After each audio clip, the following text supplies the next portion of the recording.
সার্থকের সাথে শেষবারের মতন দেখা হওয়ার আগেই চোখ বুজে ফেললো স্রোত। হ্যাঁ বন্ধুরা, ভিডিওতে লাইক দিয়ে দেখতে থাকুন। স্রোত যখন ট্যাক্সির অপেক্ষা করতে থাকে রাস্তায় দাঁড়িয়ে, ঠিক সেই মুহূর্তে পেছন থেকে আসা এক ট্রাক হঠাৎ করেই যখন স্রোতকে ইউনিভার্সিটির সামনে ধাক্কা দিয়ে পিষে দিয়ে যায়, ঠিক সেই মুহূর্তে স্রোতের বন্ধুরা দৌড়ে গিয়ে স্রোতকে বলতে থাকে যে স্রোত, তুই ঠিক আছিস? স্রোত, তুই কথা বলছিস না কেন? অন্যদিকে অন্য বন্ধু স্রোতকে দেখে বলতে থাকে যে ওর তো বেশ কাহিল অবস্থা হয়ে গিয়েছে, অনেকটা রক্তক্ষরণ হয়ে গিয়েছে, এক্ষুনি ওকে এমার্জেন্সি হসপিটালাইজ করতে হবে, নয়তো স্রোতকে আমরা কোনো মতে বাঁচাতে পারবো না। অন্যদিকে এই কথা বলা মাত্র সার্থক বাড়ি থেকে অনেকক্ষণ ধরে অপেক্ষা করতে থাকে স্রোতের জন্য, আর বলতে থাকে যে না বাবা, এবার মনে হয় আমার অপেক্ষা করাটা ঠিক হবে না, কারণ আমার ফ্লাইটে টাইম হয়ে যাচ্ছে। এখনও যদি আমি ফ্লাইটের উদ্দেশ্যে না রওনা হই তাহলে আমার মনে হয় না যে ফ্লাইটটা আমি আর ধরতে পারবো। অন্যদিকে সার্থকের বাবা বলতে থাকে যে তুই তার মানে সেই দুঃসাহসটা দেখাতে পারলি না আমার সামনে এসে স্রোত, আমি ঠিক ভেবেছিলাম যে তুই একটা ভীতু। অন্যদিকে কথা বলা মাত্র হঠাৎ করেই যখন সার্থকের কাছে ফোন আসে স্রোতের বন্ধুদের, ঠিক সেই মুহূর্তেই সার্থক চিৎকার করে ওঠার বলতে থাকে যে না, এটা কোনোদিনও হতে পারে না। সার্থকের হাত থেকে ফোনটা পড়ে যাওয়া মাত্র সার্থকের বাবা বলতে থাকে যে কী ব্যাপার সার্থক,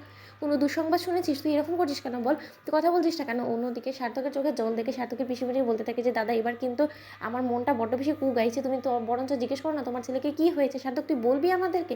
তখন সার্থক বলতে থাকে যে বাবা, সব শেষ হয়ে গিয়েছে, স্রোতের বিরাট বড় একটা অ্যাক্সিডেন্ট হয়ে গিয়েছে, ওর নাকি অনেক রক্তক্ষরণ হয়েছে, ওর বন্ধুরা ওকে এক্ষুনি হসপিটালাইজ করছে, আমাদের এক্ষুনি যেতে হবে। অন্যদিকে সার্থকের বাবাও বলতে থাকে যে তাহলে তুই কি যাবি না? তুই বরঞ্চ নিজের মতো করে যা, তাতে কি হয়েছে? স্রোতের না হয় একটু অ্যাক্সিডেন্টই হয়েছে, ওটা আমরা ঠিক ম্যানেজ করে নেবো, তুই তোর মতো করে যা, তোর ক্যারিয়ার বানা। তখন এই কথা বলার মতো সার্থক বলে থাকে যে বাবা, আমি বেশ বুঝতে পারছি যে তুমি আমার উপরে অভিমান করে আছো, কিন্তু তাই বলে তুমি এরকম করে স্রোতের কাছ থেকে আমাকে দূরিয়ে সরে যাওয়ার কথা বলো না প্লিজ, আমি সেটা পারবো না। অন্যদিকে সার্থক সবাইকে রেখে যখন হসপিটালে দৌড়ে ছুটে যায়, ঠিক সেই মুহূর্তেই স্রোতকে এরকম মৃত্যুর শয্যায় পড়ে থাকা অবস্থায় দেখে সার্থক বলতে থাকে যে স্রোত, তুমি এরকম করে মাঝপথে আমাকে ছেড়ে চলে যেতে পারো না, তোমাকে যে করেই হোক না কেন বাঁচতে হবে, তোমার সার্থকের জন্য অন্তত বাঁচতে হবে। স্রোত, তুমি আমার কথা শুনতে পাচ্ছ? আমি তোমার স্যার অর্ডার দিচ্ছে তোমাকে যে তোমাকে অবশ্যই উঠতে হবে, তুমি আমার কথা শুনতে পাচ্ছ না? অন্যদিকে স্রোতের বন্ধুরা বলতে থাকে যে স্যার, ওর এত বড় একটা অ্যাক্সিডেন্ট কী করে হয়ে গেলো সেটা আমরা বুঝে ওঠার আগেই ওকে একটা বড় ট্রাক এসে পিছিয়ে দিয়ে গেলো, আমরা ডক্টরকে ডেকেছি, ডক্টর আমাদেরকে বললো যে এটা